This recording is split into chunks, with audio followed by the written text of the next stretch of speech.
A Carmen Lúcia é conhecida por ter uma postura assim, de bastante rigor em relação à análise dos casos e que às vezes conflita com administros como, por exemplo, o Cássio Nunes Marques, que é adepto de uma visão mais garantista do direito, né?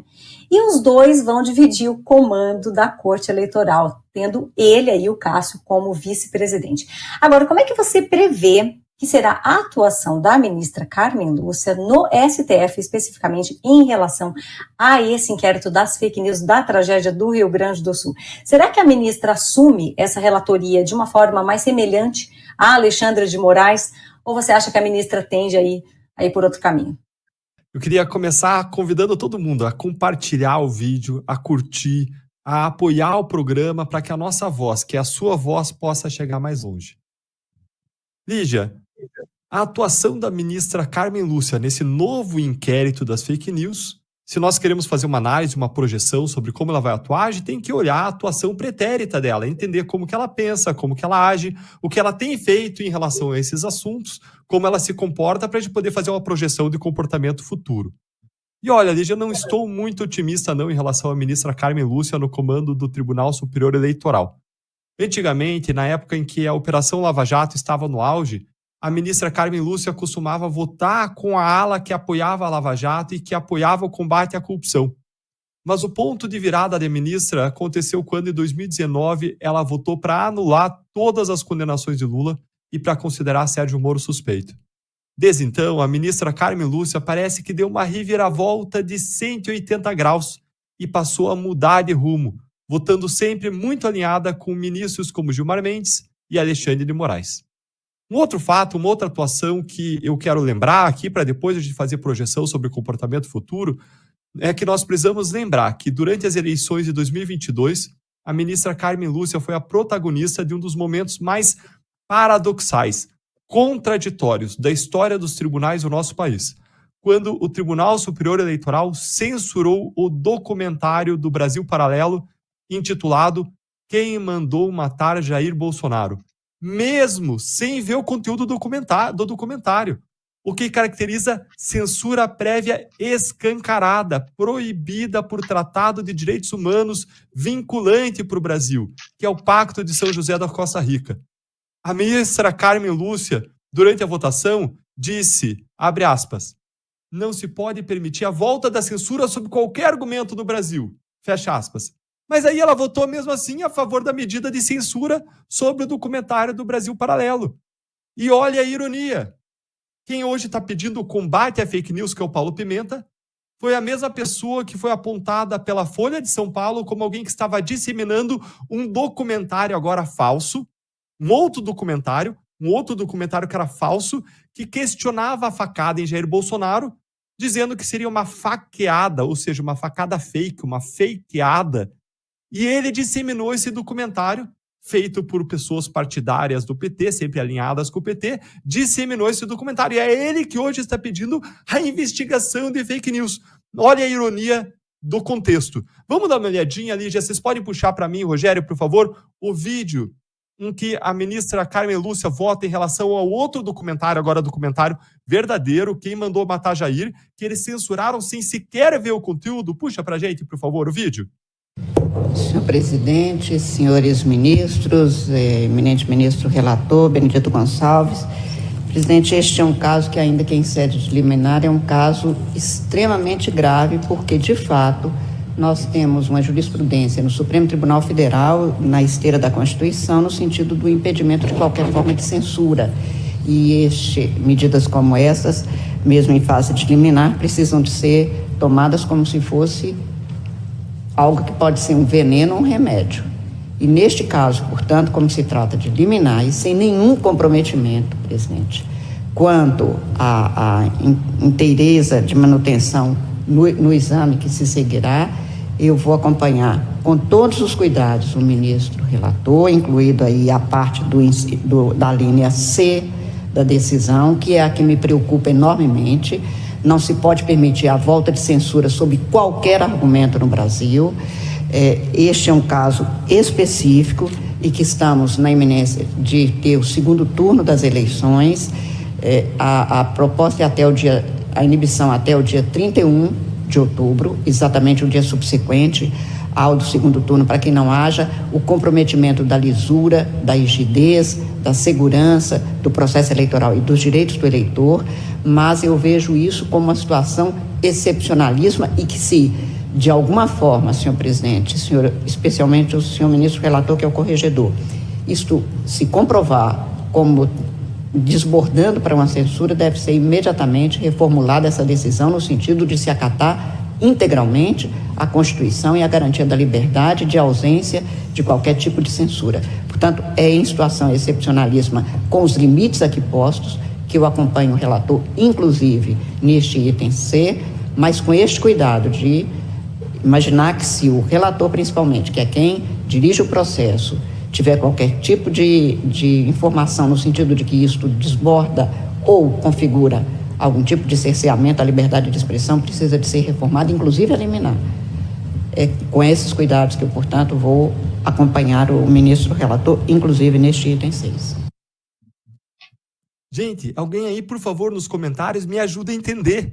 Eu devo estar com alguma dificuldade de compreensão, não sei, me faltou um instrumento para eu compreender a realidade. Veja só, ela fala em um momento, se isso desbordar para a censura, para o cerceamento da liberdade de expressão, não é o caso de censurar, eu vou ser contra. Mas espera aí, o que ela está decidindo é justamente isso, e ela vai decidir a favor da censura, dizendo que, se caracterizar a censura, aí é o caso de cancelar. Mas espera aí, como assim? Gente, eles não sabiam o conteúdo do documentário. Eles censuraram em censura prévia, proibida pelo Pacto de São José da Costa Rica. Um pacto, uma convenção internacional que tem força vinculante para o Brasil acima das leis, segundo estabelecido por emenda constitucional brasileira, que diz que tratados internacionais de direitos humanos têm força supralegal e, se forem aprovados em votação que atinge o quórum de medida constitucional, vai ter status de ordem constitucional, de um mandamento, de uma regra constitucional. E aí ela vai e ela realiza a censura prévia, a restrição da liberdade de expressão, dizendo, veja bem, a gente não vai realizar censura, se for censura não vamos fazer, mas faz. Como assim? Alguém me explica, por favor? Eu não consigo entender. Foi a decisão, a manifestação mais paradoxal que eu já vi na história dos tribunais. E aí você pode estar me perguntando, por que a gente está fazendo essa análise do comportamento dela na Lava Jato, do comportamento dela nesse caso? E ela falou ainda, presta atenção, vamos censurar porque a gente está na iminência do segundo turno eleitoral. Mas espera aí, você censurar sem ver o conteúdo e sem ter nada falso, é você interferir justamente no debate eleitoral, porque aquela discussão podia ser uma discussão relevante para o debate eleitoral. E se é relevante e não tem nada de errado ali, você censura, você está interferindo em favor do outro lado.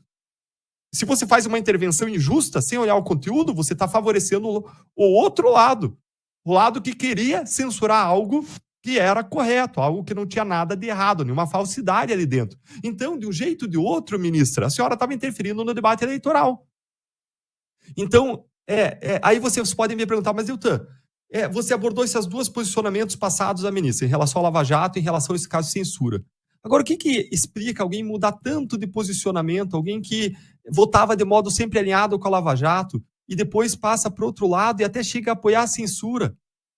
E eu não posso cravar aqui com certeza, mas o que a gente vê de análises na imprensa é que a ministra Carmen Lúcia seria alguém muito sensível ao que dizem sobre ela na imprensa, inclusive naquele livro famoso que saiu há algum tempo atrás, chamado Os 11, que falava de cada um dos 11 ministros do Supremo, ele traz uma análise nesse sentido, que é alguém muito suscetível ao modo como ela está sendo retratada na opinião pública, na imprensa.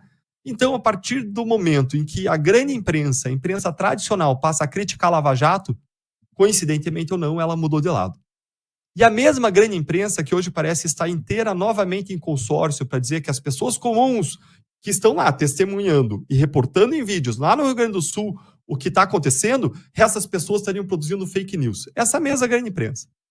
E então, quando essa mesma imprensa ficou contra a Lava Jato e ajudou a destruir a Lava Jato com matérias deturpadas, mentirosas, matérias tendenciosas, inclusive de uma parte dessa imprensa que se valeu daquelas supostas mensagens roubadas por hackers, que podem ter passado por todo tipo de adulteração e deturpação, mas que foram muito instrumentalizadas para nos atacar, destruir o nosso trabalho e soltar os corruptos, aí parece que a ministra resolveu mudar de lado e mudou de opinião sobre a Lava Jato. Da mesma forma, no caso do documentário censurado, A censura aconteceu numa época em que a imprensa estava em guerra com o Bolsonaro.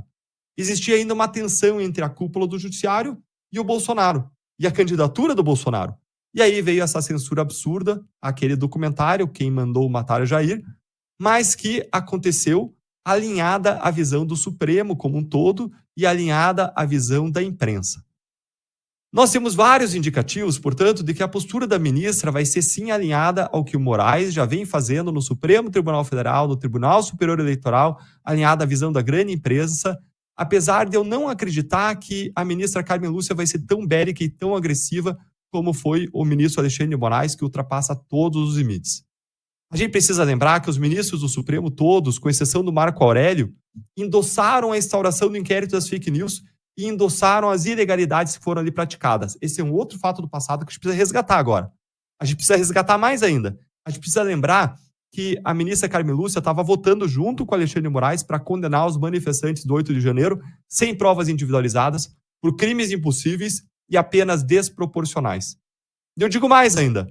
Se a ministra começar a pegar gosto ao ser relatora de um inquérito todo poderoso como esse, como o Moraes evidentemente pegou gosto ao relatar o inquérito das fake news e todos os outros inquéritos que são filhos desse, como dos atos antidemocráticos, o das milícias digitais, o do 8 de janeiro, o da tentativa de golpe e outros, eu não acho impossível que a ministra Carmen Lúcia passe a agir de modo muito próximo ao modo como o ministro Alexandre de Moraes age. Afinal de contas, ela tem referendado as ações do passado. Então, é uma projeção para o futuro que a gente faz em cima do comportamento passado.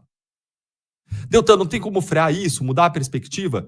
Olha, gente, o freio que pode existir, em que eu mais confio, no caso da ministra Carmen Lúcia, diante da avaliação que existe sobre ela na imprensa, nos livros, na literatura, é o freio que a imprensa e a opinião pública podem colocar por meio da crítica aos abusos do Supremo.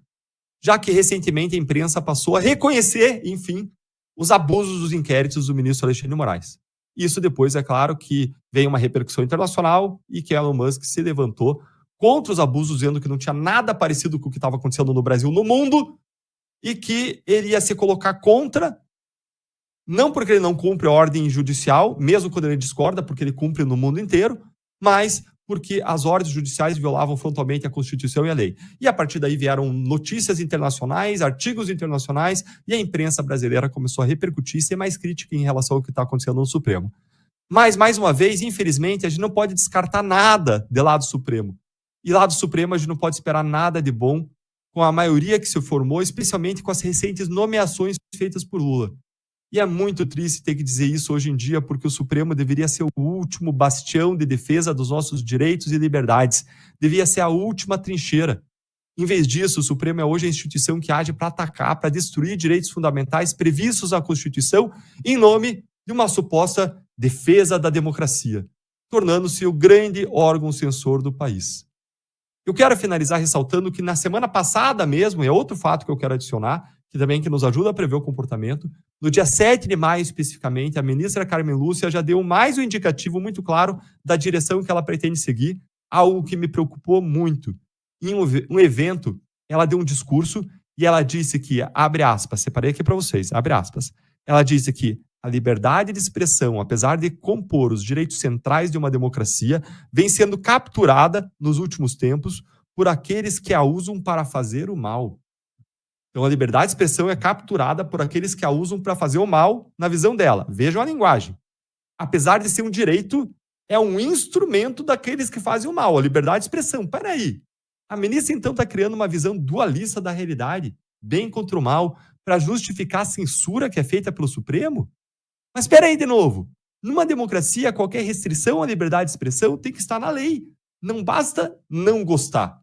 Não gosto da opinião dele, vamos censurar, vamos cortar a sua língua, vamos bani-lo das redes sociais, vamos cortar a sua cabeça. Pelo contrário, até a liberdade de expressão surgiu para proteger a fala dos críticos dos governos, daqueles que incomodam, dos dissidentes, até das pessoas com mau gosto, ou mesmo das pessoas de quem a ministra não gosta, que ela considere mais. Do contrário, ninguém vai poder criticar o governo, que sempre vai ficar dizendo que o que os críticos fazem é desinformação, como o ministro Paulo Pimenta está fazendo. A desinformação é dos outros. Desinformação no olho dos outros, para o ministro Paulo Pimenta, é refresco, porque quando ele disse que a facada no Jair Bolsonaro era uma fakeada e ajudou a difundir um documentário fake, um documentário que retratava a desinformação, aí ele estava lá e veja qual é o nível que a gente chegou. Vejam quem está querendo combater desinformação no Brasil. E aí ele fala que a desinformação faz mal às instituições. Ora, é justamente a crítica que constrói as instituições. O que é exatamente que o Paulo Pimenta está fazendo agora? Ele está querendo calar os críticos, como se o grande problema do Brasil fossem as supostas fake news e não a tragédia do Rio Grande do Sul. Mais um ponto eu preciso concordar com a ministra Carmen Lúcia. Sim, ministra, é verdade. A liberdade de expressão foi capturada por um grupo. Ela foi presa. Ela foi sequestrada pelo ministro Alexandre de Moraes e pelo Supremo Tribunal Federal e ela está sendo lentamente sufocada, asfixiada no nosso país. E se ela não for solta em breve, ela pode morrer. E a nossa democracia vai morrer com ela.